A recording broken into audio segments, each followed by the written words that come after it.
It's time for my August favourites. Hi guys and welcome back to my channel. Today I'm going to be talking through my August favourites with you. I actually have got quite a few things and quite a lot of good things. So I'm really excited to talk about them, and a lot of them I've actually got on my face as well, so I can direct you accordingly. Anyway, I'm actually going to start with skincare because this is the only skincare product that I haven't filmed me with it on. Although if you've been on my Instagram stories you would have seen it. It is the Ordinary AHA and BHA Peeling Solution 10-minute mask. This looks like blood in a vial, which is, you know, an interesting look having it on your face. But even still, I would recommend rocking it. This mask is phenomenal. It's a peeling solution and it's like a chemical peel. So one thing I'll say right off the bat, and it does say on the bottle, and in fact it did used to say on the bottle for professional use only, and it doesn't anymore. Like when it first launched it said that, but mine doesn't, is use SPF. Particularly, I mean I know that we're coming out of summer, but you should still use SPF, basically because of AHAs and BHAs. They make your skin more sensitive to the sun, so you should be using SPF anyway, but if you are definitely using this product then you should use it. That aside, it's fantastic. Like every Ordinary product like I've tried, it sort of just does what it says on its packet and it does it really well, and it's at a really good price point. I think this is around a £5.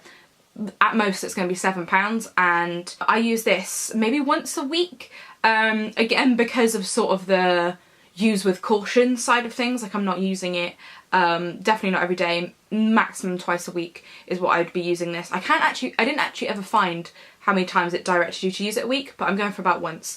But yeah, it's fantastic. You leave it on your face for 10 minutes. I don't exceed that, and then you just wash it off and your skin feels super duper soft. But yes, so I would 100% recommend this mask, but as I said, there are a few little provisos that you need to know about it before you do use it, but definitely would recommend. It's amazing. And now on to makeup. I've got a primer favourite to talk about, and it is from Becca. This is the, oh god, what are you? It is the First Light. This is the First Light priming filter. They have another one which is sort of more of a champagne colour, but obviously as you can see this is sort of lavender, and if you've been around these parts before you know that I quite like colour correcting with lavender colours, so that's why this primer was instantly sort of the one that I was drawn to. I had a sample of their other primer by Becca and I used that all up and I really liked it.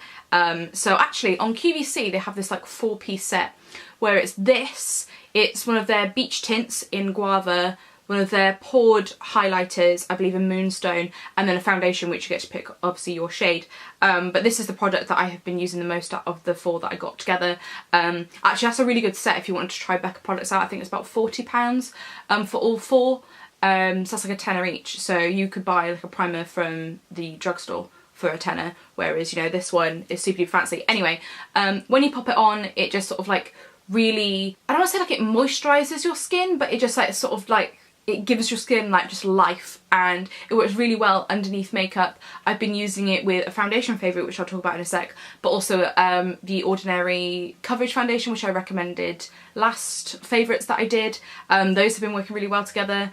But yeah, I'm using this every day. With primers, it's one of those things. Eye primer I use every day because I notice the difference, and with normal primers I sort of like dip in and out, or I just like use a whole bottle up. I remember recommending the Benefit, not the professional like normal primer, like the silicone one, like the other one, I can't remember, I think it's called something like Matte Rescue. It feels very similar to this in the sense they're both sort of like almost gel based. This doesn't mattify your skin or anything, but yeah, I really like that one as well. But yeah, I really like this one, loving it. I'm definitely going to use this all up and I'm using it every single day. So for a primer for me, that says something. Because, yeah, as I said, I'm sort of really flippant with them otherwise. Anyway, I mentioned a foundation favourite, and it is the Dior Star Foundation. I'm in the shade, I think it's 010, yeah, 010. I have been really enjoying using this. You can use it with a beauty blender, you can put it on with a brush, or with your hands. Actually, today, I want to sort of show this to you and be like, it's ran out. Although it looks full, it looks like I haven't used a drop. I assure you I've used this to no end, but I actually gave it a really good shake and some came out, so there is some on my face to show you today. But yeah, I've got a really nice skin-like medium coverage. You know, like I have a couple blemishes on my chin at the moment and you can see those through, like it's not like super full coverage. So if you had freckles, I don't know if they would necessarily show through with this foundation, but yeah, it's definitely a medium buildable and it's sort of got like that satin skin-like finish. It works really well with powders, so if you want to sort of powder your skin, that works well. It lasts a long time. I just like the finish it gives and the longevity. So yeah, I've been enjoying this. I thought it bit the dust, but it sort of had a second life today. Maybe it's the Messiah. Next up, I have an eyeshadow brush to talk about, and it is from the Real Techniques Powder Blue new collection. This is number B04. So yeah, it's the sort of the blue, from the powder blue collection, and it's the eye brush out of them. So these brushes, the bristles, which are synthetic, all of Real Techniques products, they always say vegetarian, but I'm like, but surely they're vegan. Anyway, that doesn't matter. It does matter. But anyway, yeah, this collection was sort of put on the market specifically for powder products. And they've got like a whole host of different size brushes. Obviously this is the one for the eyes, and I have been loving using this. I haven't loved an eye brush as much as this one since me getting the limited edition Smashbox crease brush, which if you've seen videos of me before, if you see me blending anything through the crease, it's been that silver brush. I haven't actually ever bought one of the normal Smashbox ones, so I can't say if it's the same, but this one is around all the time. So I'm definitely intrigued on some of the bigger powder brushes. I think I want like the smaller one for sort of like under the eyes. I think that'd be really good for setting under your eyes. But yeah, it's super soft. It really just works with the eye look that I go for usually, which is sort of like a orangey red colour through the crease, but really sort of blown out, and this just does it really easily. Like I only need a small amount of product and just works its magic. Yeah, would recommend. I think this brush out of the collection is 15 quid, so it's not from like their cheap range, but you know, it's a brush I've been using every single day, and it's really good and really accessible. You can get it in Boots no problem, so would recommend that one. And now an eyeshadow to talk about. This one you don't need a brush for. This is from ColourPop. This is one of their Super Shock shadows, and this is in Un. Now this was from a limited edition quad, which was in collaboration with Jen Im. So this isn't available anymore, but it's sort of like a warm toned champagne-y eyeshadow, and as you can see I've hit pan on this one. In fact that whole collection was fantastic and I love using it. I have noticed however this summer they've brought out another quad, which they aren't the same colours but they're very similar, like it's a very similar colour family, and I know that ColourPop will have in their range something very similar to this all year round. Anyway, I've started sort of falling back in love particularly with this shade. I love all the ColourPop shadows I love, and I feel like they sort of are often like finding their way back into my makeup bag. But this one, just to add a little bit of shimmer, I've been liking popping it in my inner corners. I love these. If you don't want to faff with brushes, I know I've just recommended an eyeshadow brush, but if you're like, I don't want to faff with that, like I don't want to spend X amount of money on brushes, ColourPop is the way to go, their original formula, because you can just use your hands. Like I have done a fully blended look just using my fingers and ColourPop shadows. They're phenomenal, they're super affordable, and yeah, this colour, it just sort of goes really well with like this sort of warm toned looks that I go for, so I've been using that a lot. Sticking on the ColourPop front, I've also been enjoying a highlighter by them. This is Flexitarian. This is one of their Super Shock cheek colours. Obviously it's bigger, but yeah, this is sort of like a really nice sort of light, almost, I don't want to say like white gold, like it does a little bit on the warm side. This is what I've got on my cheeks today. As I said, everything that I've sort of been able to pop on my face is on my face today. But yeah, this similar reason, I just thought, oh, I haven't used my ColourPop stuff in a while, and I popped this on and I forgot how much I loved it. And one thing I will say about ColourPop, even though these are sort of like cream products, until you've touched them you can't really like understand how they feel, because they're not like traditional cream products, but they work really well over powders. I put a powder base down on my eyeshadow before I popped the ColourPop shadow on my eyes, and I powdered sort of my under eyes and up my cheeks before I popped this highlighter on. So definitely worth it, love it, believe the hype. But yeah, so I've fallen back in love with this one. I believe this one's in their permanent collection. It's Flexitarian, I'm unsure if I said. Moving on to lip products, I have a combo to talk about, both of which are from Glossier.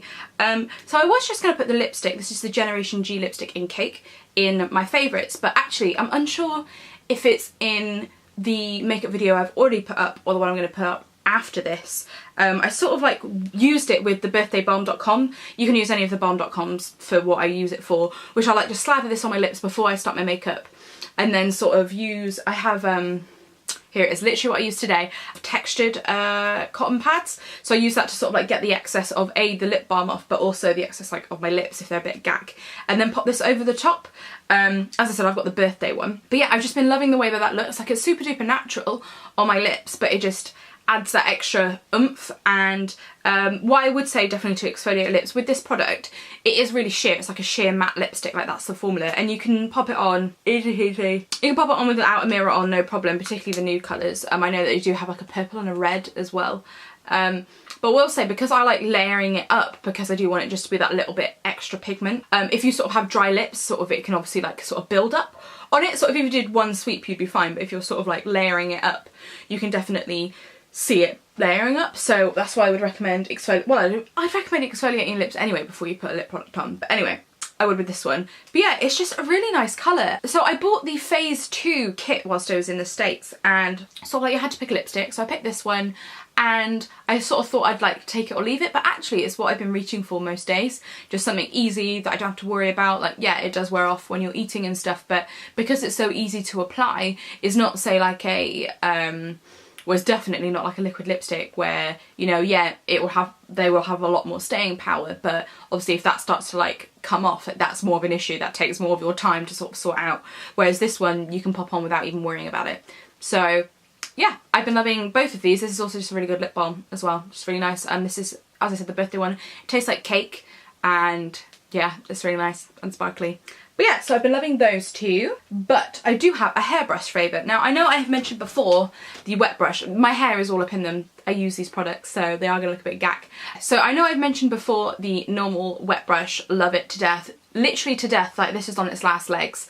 I had a leopard print one, but for the life of me, I have no idea where it's gone. But anyway, this is now going to live its life out at my boyfriend's house, so I have a hairbrush there because I've bought the paddle version. It's exactly the same. Now I know that the wet brush have like a variation of different brushes that are available. Like they have like a mini one. I'm literally looking at my mini one right now. It's in my little hair tools basket. So it's really good for like your fringe or like on the go. And then they have a range of different sizes, but the one that I wanted was the paddle just because it's bigger. I've got a lot of hair, and so this just makes it just that much easier. You know, it's not like tremendously bigger, but it is bigger and it's really nice, really easy to use. I like having a new one, and yeah, I would recommend these brushes anyway. If you want specifically the paddle one, the only place that I found it like available to buy in the UK is on Beauty Bay.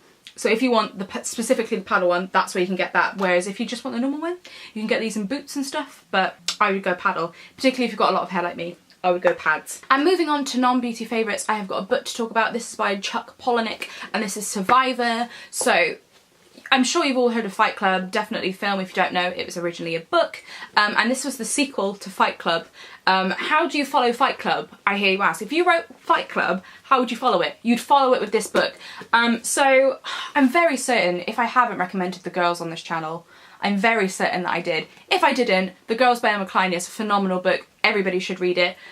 It just is amazing. It explains so wonderfully how to be a teenage girl. But anyway, after reading that book, I was sort of like, I want another like fiction novel about cults. Like, if you ever leave me alone to put stuff on Netflix, if you're like, put whatever you want on Netflix, Alice, you're gonna regret it, because I put on like the weird documentaries about like murderers and prisons and stuff like that. No joke. Anyway, but yeah, so after I read The Girls, I was a little bit lost and I didn't know what I wanted to read. So luckily it was my birthday and my boyfriend came through and got me this for my birthday.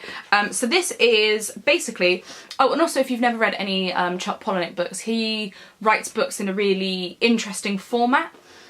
So this book is set in an aeroplane that a guy has hijacked. He's like got everybody off the plane, and he's like the last living member of a death cult. So they had this thing, did they call it like the Deliverance? I think they do, where basically you have to all kill yourself and go to like a place in heaven, where to like go to heaven together. Anyway, he's the last living member of this cult. So he's like hijacked this plane and he's like speaking to the black box. So and then he wants to explain his story. So it starts at chapter 47 and at page 289.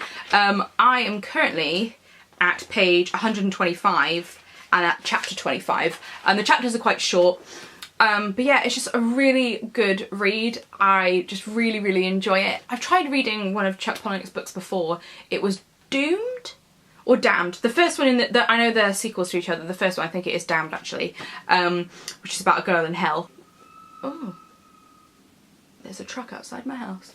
But yeah, I would 100% recommend this book. It's amazing, and yeah, I just can't put it down. I've like literally, I just sit and I just go through it, and yeah. So if you like weird stories, this is a really good one. I just think it's really well written, and you really like get involved in the story. Anyway, so read that one. Also, I want to talk about music favourites. So I have a music playlist. I don't know if you know this. Every month, more or less, I make a music playlist for the songs I've been listening to that month. And August has been a particularly good one. So if you want to listen to that, that's down below. But also, what I've mainly been listening to since it came out sort of like mid-August is Brand New's new album. They brought out an album, it's called Science Fiction.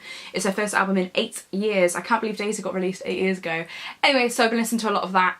It's over an hour long, so if you're sort of into that and didn't know that that had happened. I do have one other favourite, and it is a YouTube channel, but specifically a series on a YouTube channel. So the YouTube channel is called The Lineup. I'm very certain I've mentioned them before. But anyway, they're both taking a gap year, so they've been doing a series called The Gap Year. I believe at this moment in time there's only 3 episodes up. I say only, they're amazing. Anyway, it's crazy. These girls, I think, I don't want to say they're girls, they're women, but they're sort of maybe 20, and the content that they make is beautiful and it's just so well done. They both are from Sweden, but they have Asian heritage, so they've like gone back to Asia to sort of like see where they're from type thing. And anyway, it's really interesting and it's really fun, and I 100% think you should watch it if you're sort of like into like slightly more swish vlogs.